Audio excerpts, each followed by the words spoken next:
This video is dedicated to Deja Shade. A huge shout out to Deja Shade for supporting the channel. Xyris, the Writhing Storm versus Damia, Sage of Stone, Brudiclad, Telchor Engineer, and Storrev, Devkarin, Lich. We've got, it's actually a pretty decent hand, we will keep that. Got a turn 2 Sylvan Library. First spell of the game is... second spell of the game. Yeah, Damia, ramping into Damia, no doubt.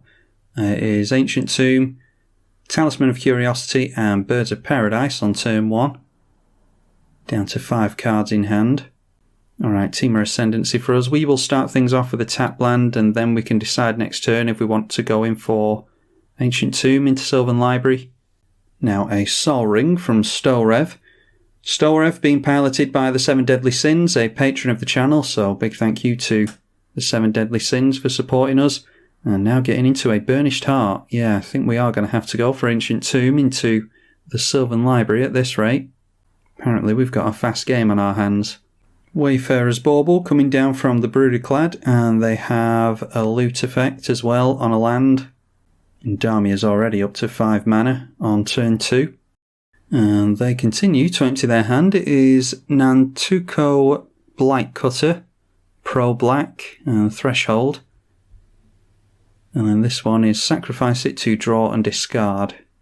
We get ourselves into a Cultivate. Well, I will Cultivate on turn 2 in an attempt to keep up with everyone. Continuing to ramp Nature's Law from the Golgari player. And then the first commander of the game, Storrev, comes into play.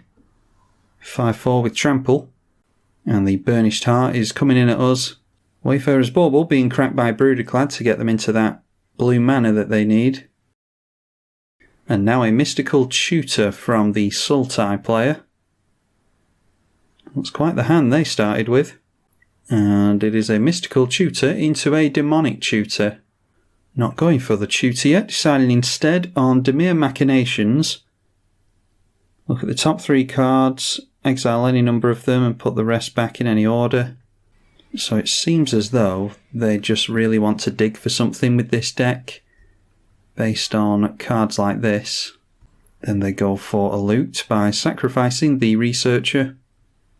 And getting rid of Recycle, yeah, that's the one I've got in my Damia list as well. If you have this as well as, what is it called, Omniscience, then you can pretty much play out your entire deck. Every card that you play draws you a card and you can cast it for free with your Omniscience. Grindstone now, that's another combination piece. What are we doing here then? I think we just go in for Temur Ascendancy and we try and do some setting up, ready for our commander to come into play. Burnished Heart finally being cracked there, and they grab themselves a couple of basics. Then swinging in with their commander to put 5 points of commander damage onto Brudiclad, and they will grab themselves back the Burnished Heart. Then replaying the Burnished Heart again. Mere Turbine from the Brudiclad player, so I wonder if this is Mere Tribal. Anyway, they tap that immediately to make a 1/1 Mere token. Transmuting a Muddle the Mixture now, and that is the second transmute card we've seen. So yeah, I don't know if there's some kind of deck you can build with Transmute. Maybe they're just using these as cheap tutors. Yeah, we've seen a Mystical Tutor. That wasn't used as a tutor in all fairness. Now, Muddle the Mixture, they've already got Demonic Tutor in hand as well. And they've gone for Painter's Servant. Yep, so they were hunting for something. So they've got Infinite Mill on someone once they untap. So we really need to get rid of the Grindstone. And failing that, we need to hold up Disallow. So everyone's cards are black now. And Grindstone will look at the colour of your cards as it mills, and it will do it forever until it sees cards that don't match in colour, which obviously won't happen if all your cards are black. So that's actually going to slow us down this turn. I think we just play out Sylvan Library then. Or a Blasphemous Act will do nicely, won't it? How much is that going to cost us? That will cost us 3 mana, so we can go for that and Sylvan Library. Yeah, I wouldn't normally like to go for Blasphemous Act this early, but it does solve the combo that's at the table, so I'll go for it now. And then it also gets rid of that Storrev as well, because that will get commander damage off on people quite easily if the game goes on long enough. Play the Sylvan Library, we'll look at some more cards next turn. I'd like to get down Perforos before our commander, to be honest, but we'll see what happens. Noteworthy that the Nantuko Blightcutter survived that one because it has protection from black. And Blasphemous Act was black when we cast it, and it deals damage. So that's not something that will come up very often, but yeah, this can't be dealt damage by a black permanent, which the Blasphemous Act was. And that's why it survived there. Strip Mine comes down from Storrev, and they've done such a good job in ramping this game that they get that back down, no problem. Then into Gonti, Lord of Luxury, and targeting us with that. The second commander of the game pays us a visit in Brudiclad, Telchor Engineer. They make another Mir token, and then they're going to get another Mir. So this one will no doubt become a 2-1 in a second. And there we go. Couple of 2-1s with haste. And they decide not to swing in very kindly. We are wide open at the moment. Now the Sultai player finally going in for that Demonic Tutor that they went for a few turns ago. And now they only have one card in hand, so we know what... Well, we've got the potential of knowing what they tutored for. I thought they were going to cast it there, but they actually went for a Grindstone. Looks like it went over here. They got rid of Nature's Law.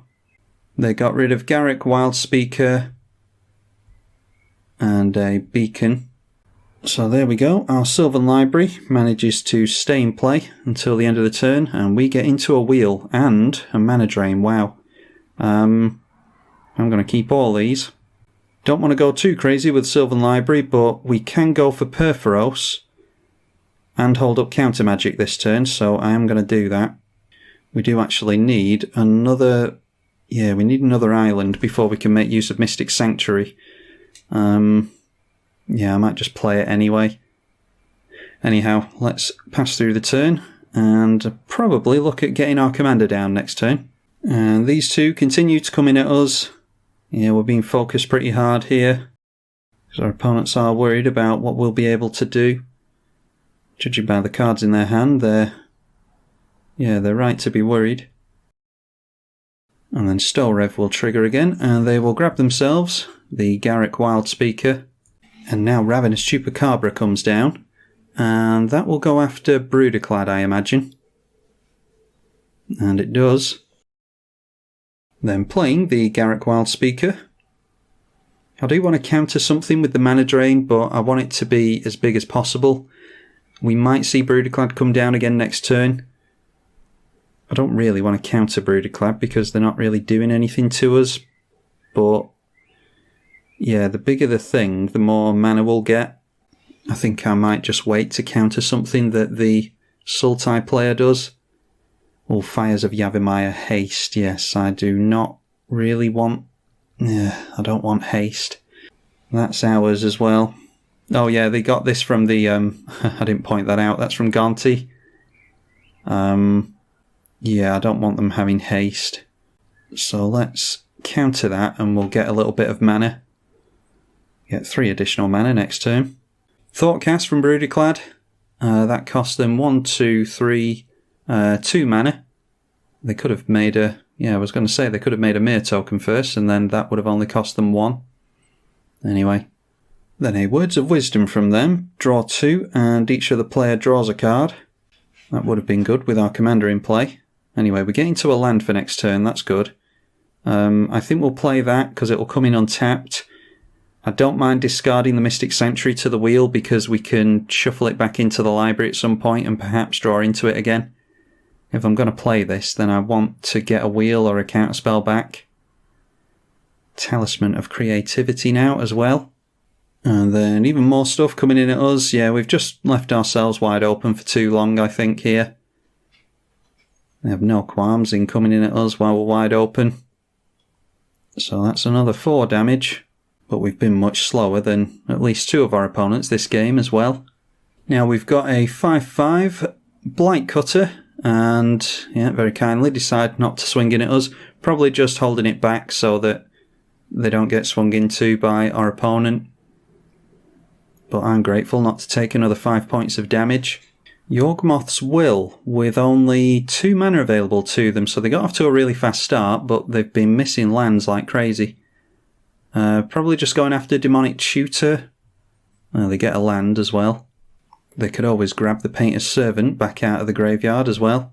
Yeah, they do go for the Demonic Tutor over the Painter's Servant and get themselves into a Mana Crypt. Don't know if they just tutored for that.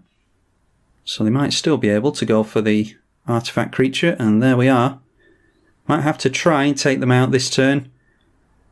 We've got Perforos in play, don't forget, so if we go for our Commander and then Wheel of Fortune, that will be 21 creatures that we get into, which will be 42 damage to everyone, so we might win next turn anyway, assuming the client doesn't break. And obviously we're projecting what we're actually going to be doing here. They can assume that we've got a wheel in hand. We just have to hope that the client doesn't break when we do it, which it may well do. Draw some cards with Sylvan Library. We'll just put the Spire Garden on top. We'll put the Reflecting Pool on top as well, because we've got a land to make. And then we get our 3 mana from the Mana Drain. And then it is Hinterland Harbour for us. We will go in for our Commander, first of all, and hope that there's no free counter magic. That triggers the Perforos for 2 damage on everyone. And now, the moment of truth. Let's see if we can go for Wheel of Fortune into a victory. There's some untapped blue mana over here, so we should be able to get it through because we've got Disallow mana held up. Alright, there we are. Now I don't want to auto-yield to these because I don't know if the client is going to break. Like I said, we had trouble with Brawling and Shabraz. So apologies to my opponents, but I am just going to click through these quite slowly. And notice the hand we got into as well. That was an awful hand that we've wheeled into. Yeah, preferably you would get into another wheel or something like that when you've got haste in play. But yeah, I don't think we're going to need it at this point anyway. So we take out 1 player and we're just a few triggers away. Looks like we've got the victory here, like I said. And with this one we will get rid of Brudiclad. And there we are. Well, that went much better than the last time I played Xyris. Yeah, I think this is the way to do it. I ran out Xyris too early in the last game. I don't know if I've shown it to you or not yet, but yeah, ran it out too early. It just ate removal like crazy because everyone obviously knows how good Xyris is. That's why everyone was swinging in at us. And yeah, like I said, this is why, because we can just go for a wheel with a Perforos and in for a victory, just like that. In all honesty, I didn't actually work out that we were going to get the victory there, but obviously we did. Hopefully you all enjoyed this one. Be sure to let me know if you want to see more Xyris, the Writhing Storm. I'm tribalkai on the EDH channel. Thank you for watching.